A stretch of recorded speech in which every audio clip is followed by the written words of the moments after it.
Peter. How are you? Pretty well. Fantastic, fantastic. So, how was today so far? Uh, Actually, I haven't been awake for much of today because we had a gig in the other end of Denmark Hmm. Friday. Yeah. Ended up being home at 5 in the morning. So, and yesterday I had to get I had a workshop during the day and had to pick up my wife late at night as well. So Hmm. yeah, most of the a large part of the day was just spent sleeping off of the lack of sleep for the last two Yeah, days. restless. I can understand restless nights and days for you. Yes. So, Peter, your debut full-length album, The Path of Decoherence, was out on 19th of January. So, would you like to tell me a bit about the songwriting and the production that goes behind this new album? Yeah. So it's actually really a mix of quite a few things. So songs like "Cut Loose" and "Deranged" are band-wise really old. They are both written back back from before I was in the band. So Mhm. the only person who was in the band at the time of the writing of those was Søren Kjeldsen.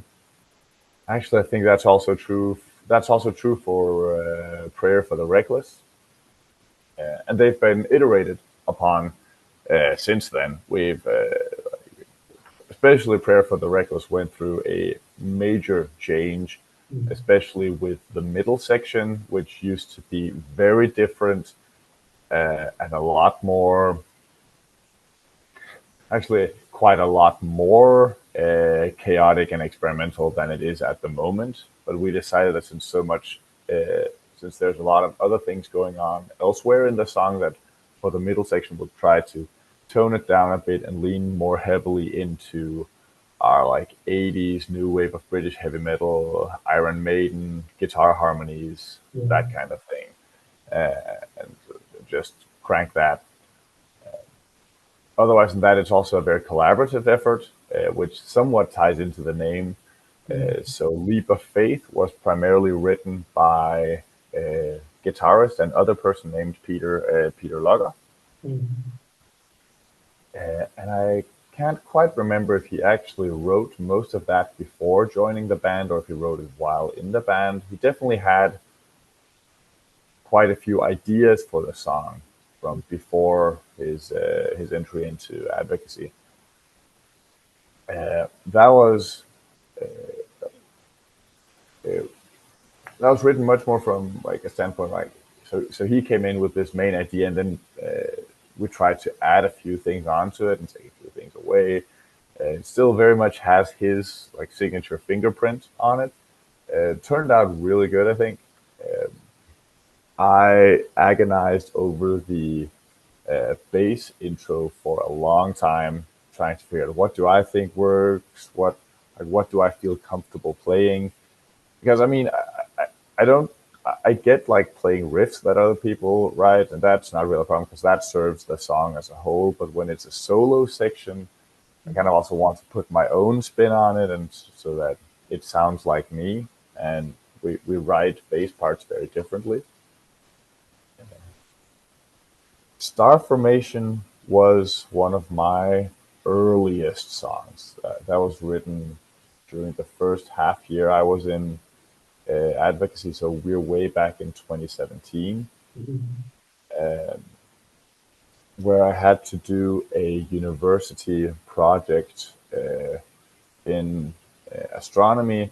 And during the making of this project, I came up with a few ideas for a song structure and some general riffs. And then I started putting it together. And then Søren Kjeldsen, especially, started getting very involved with okay, how can we add some melodic lines to this? What can we do to elevate the melodies further? And did a great job of writing the vocals completely from scratch. I had no idea what to do with that. Mhm. And yeah, then we ended up getting our good friend Nikolai from hard rock band Justify Rebellion Mhm. to shred a great solo over the outro, like where he we were trying to go for like like a guitar duel, like you would find on, say, an Iron Maiden record, but instead of between two guitarists, it's between a guitarist and a drummer. Yeah.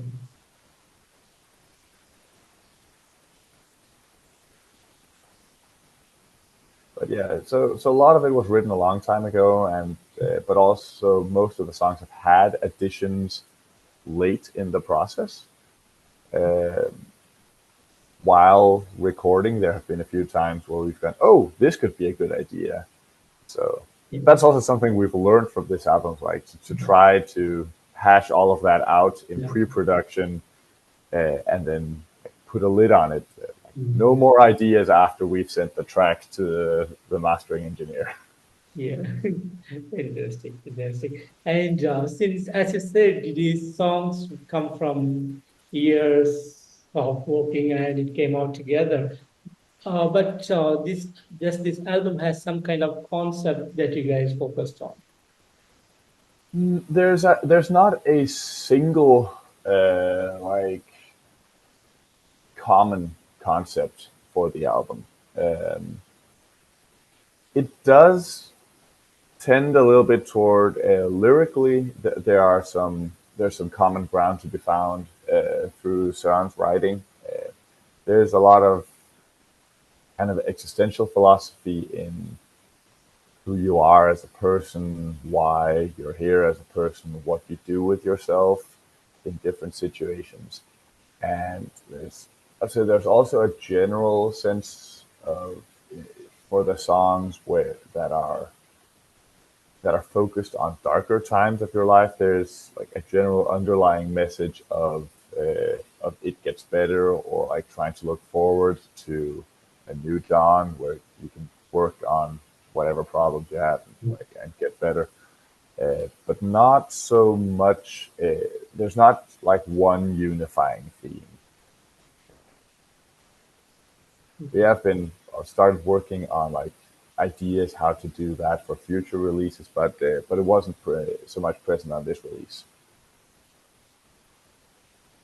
And the cover art of the album looks so fantastic, great work behind it. And Yeah. was there a particular theme that was put behind, and who was actually behind the making of this cover art? So the artwork itself was uh, disturbing grace artworks. Yuvan from Mexico, I believe, did a really good job on it. I was out contacting a few houses, like a few people that did artwork, both to see like if they had something in stock or what the rates would be on a custom to order made stuff.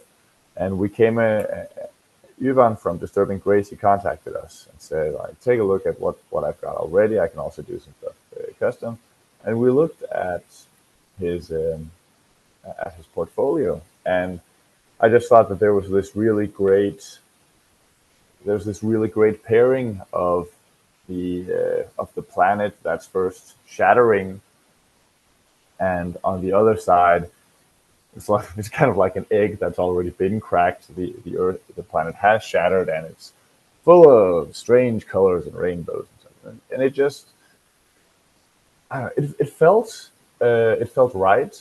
Like we felt that it worked really well with some of the themes. Like, so Star Formation is a song about the end of the world, but how we can rebuild from that. And you have like, and it reflects a lot in the artwork, with the front cover being, well, basically the end of the world. If the planet is starting to crack and explode, and on the other side, things have calmed down a bit, and then you've got all sorts of color and kind of symbolic of all sorts of life that is rebuilding anew. And it did a really like. I mean, it was somewhat coincidence, but it was a really good coincidence that we found it, and it's. We think it worked really well for the album. And then, I mean, Søren Vind came in and did the layout to like fit the proportions to the sizes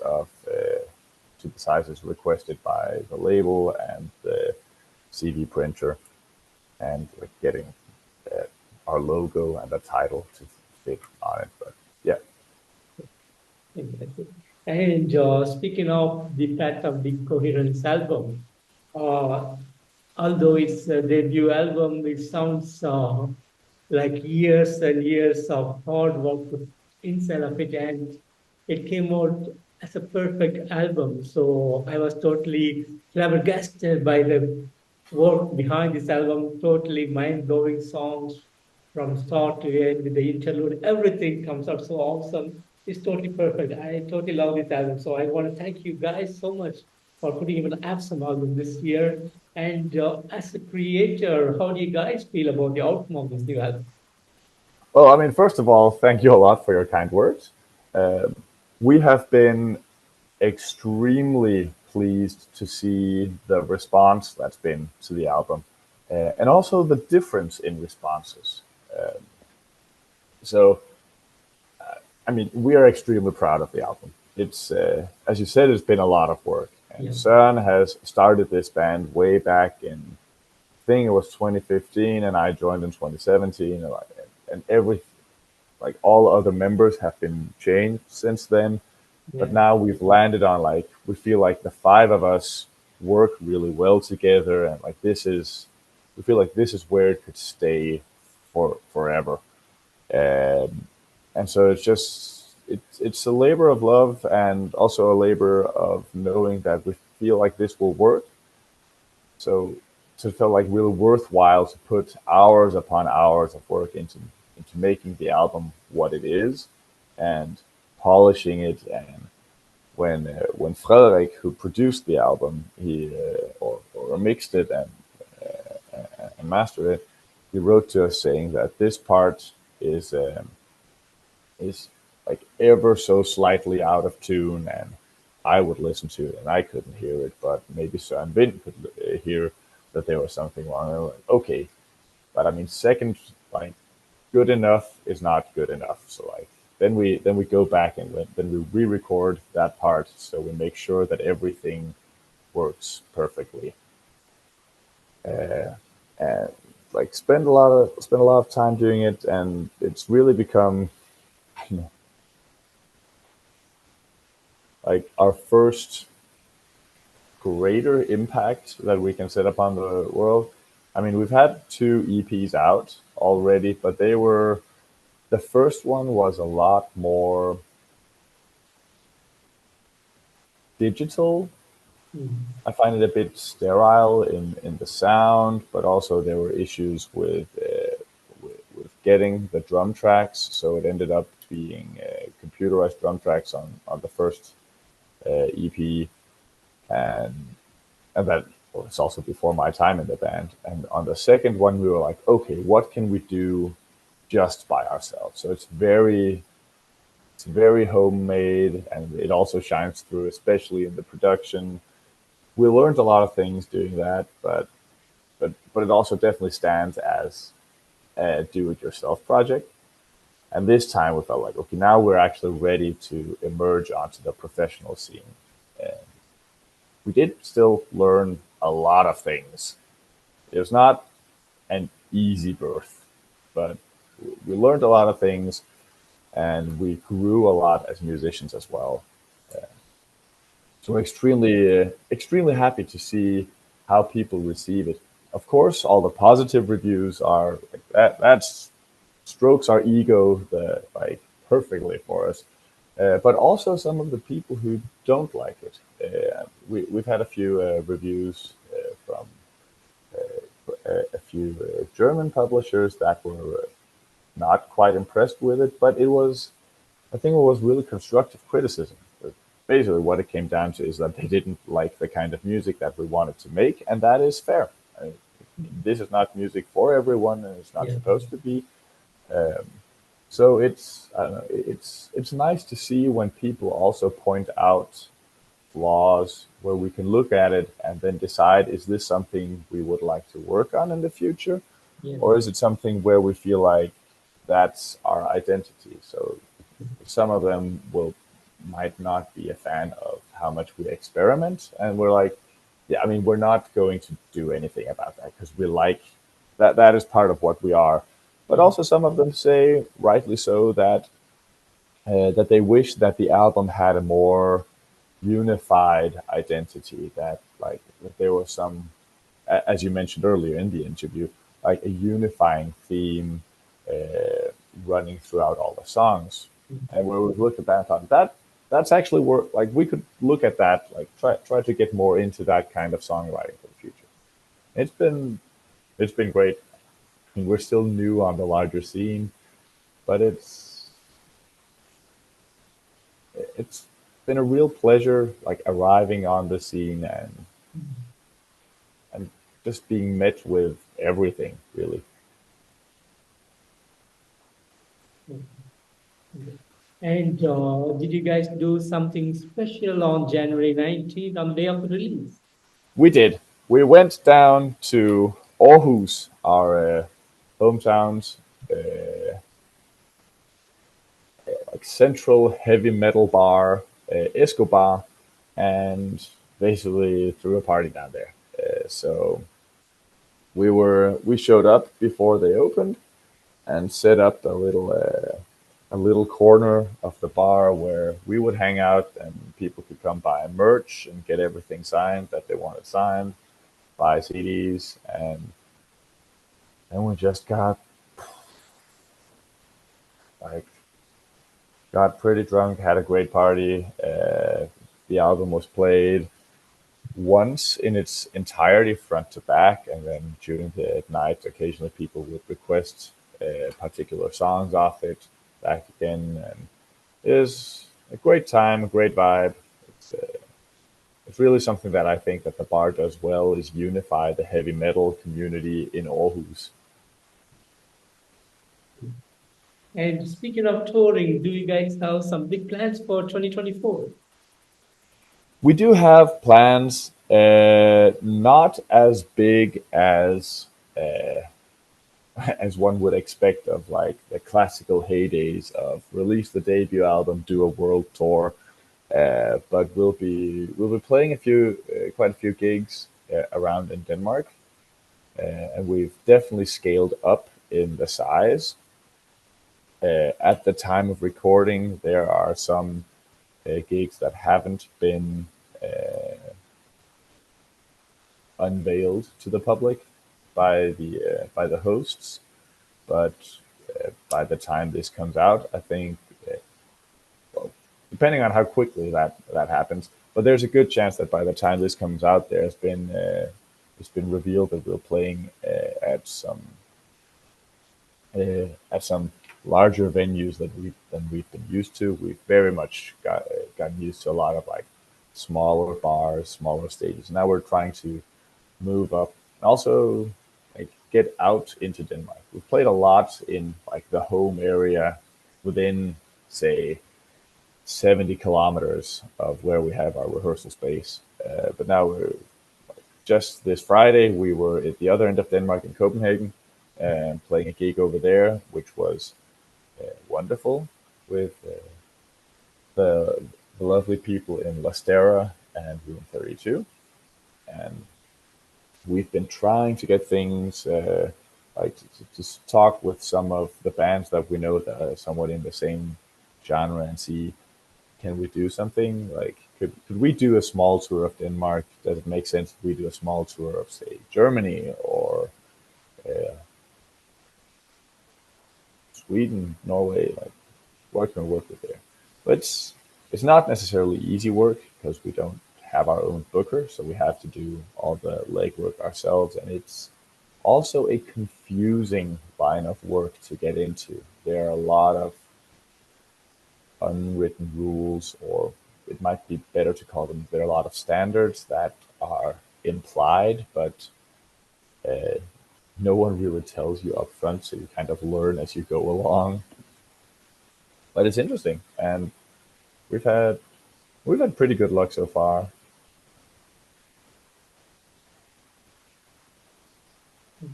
And is there any highlight moments that you want to share with me today?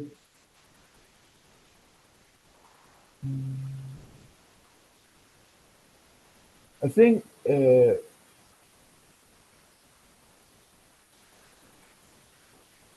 There are quite a few to choose from. So yeah, so I'll just throw out a few of them. So one of them was the overwhelmingly positive response from, among others, heavy metal.dk and I think also Man of Much Metal, uh, online magazines, and I forget the name of his YouTube channel. Maybe Thrasher66 on YouTube. Not quite sure that's the right name. Uh, but we had a few overwhelmingly positive um, reviews, or I mean, some of them are 7 out of 10, but the content of the reviews have really focused on what we believe is the DNA of advocacy, and so like seeing people appreciate what we feel we do best so well, like, is very affirming in the sense of being a band. It kind of tells us that what we do is good, and feeling that from people we don't know is a was a was a real high that we ran on for a while. And then actually this Friday gig where we went to Copenhagen, that was also great because we played the entire album front to back. We had the Path of Decoherence, the intro track was playing as we went onto the stage, and then we did it like in album order, prayer, leap, and then so on. And the response at that show and the feeling of playing that show was superb. Another highlight that I'd like to point out was last year, spring of last year, we played at Death Island Festival on the small island of Mors in northern Jylland, which was so that was really the kind of show that I connect that I connect with when with places that are a bit off the main highways in Denmark. So outside of the major cities, Death Island is like the only heavy metal concert event that happens at Morse throughout the entire year. And that also means that when it turns around, everyone from the island and everyone near the island show up and are ready to have a blast of a party. And that just means that it's the best crowd you could ever possibly want to have. Uh, it's like great event. Everything's ordered really well. Like they know what they're doing, but it's also just such a blast. Everyone's having fun, and it was one of our at that time, and I think to this date might possibly have been the biggest heavy metal show that we played, and it was quite formative for us as a band as well, just because it really solidified that this works on a large stage. Like we can do this in front of a lot of people and have a great time of it.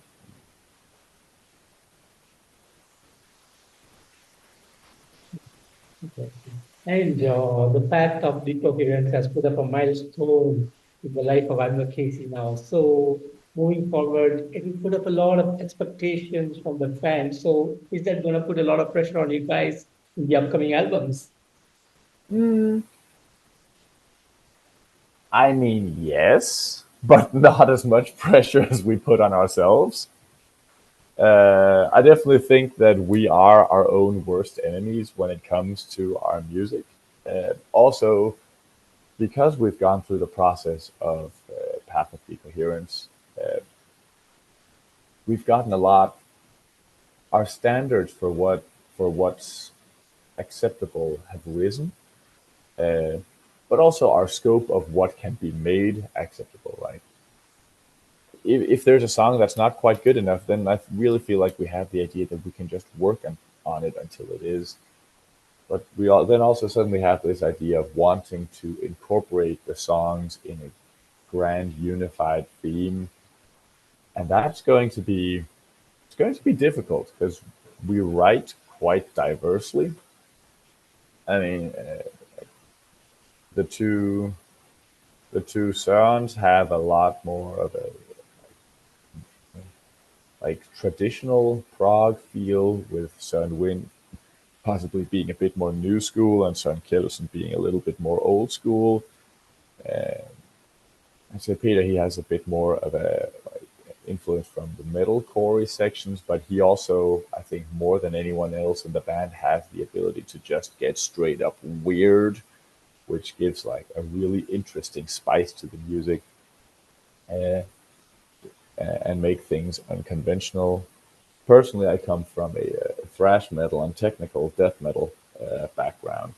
So I've been like, trying to see, okay, what can I take from my toolbox with what I with where I come from? It's like, how can I apply this in a context that makes sense in advocacy? And trying to rein all of that in and boil it down to something that sounds, well, coherent, and has like a common thread. That's going to be quite the challenge, but definitely a challenge that we're up for.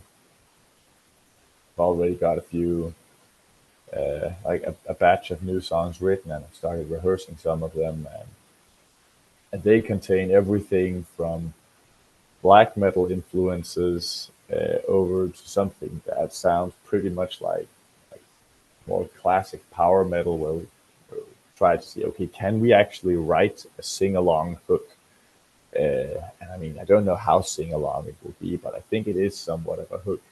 Like, and can we make catchy songs that are still, once you start trying to count them, written in 5/4, and gives it a bit of a like slightly off or slightly unconventional feeling, but masked well enough that you might not necessarily notice until you really sit down to geek out about it. Yeah, the expectations are definitely through the roof, but so are the ambitions. Uh, I think we'll be able to meet it, and if not, then we'll just meet them on the next album. I mean, we're not near disbanding yet. We've just gotten started. Yeah, exactly. And any message that you have for the fans and for the metalheads around the world? Hmm. Relating to us in particular, go listen to our album. It's great. You'll like it. And if you don't, then you might know someone who will, and that's almost as well. And in general, listen to more weird music. Uh, Weird music is good. Make make more odd music more well known, so that the interest rises, and then we can do a world tour. Awesome, teacher. And teacher, I want to thank you so much for giving me today this wonderful opportunity to have you on this interview. And thank you and the entire band for putting up the amazing album, Path of Decoherence. Like I said earlier, a fantastic album, totally loving it. I believe a lot of people will start listening to it and get to know more about advocacy. And I wish you guys all the best and really hoping to see you guys on the road. Thanks a lot for that. It was a pleasure to be here, and yeah, I hope that we can play near you at some point, and Absolutely. maybe have a beer after the show or something. Absolutely, mate. Thank you so much and have a good day. Take care of yourself. Bye bye.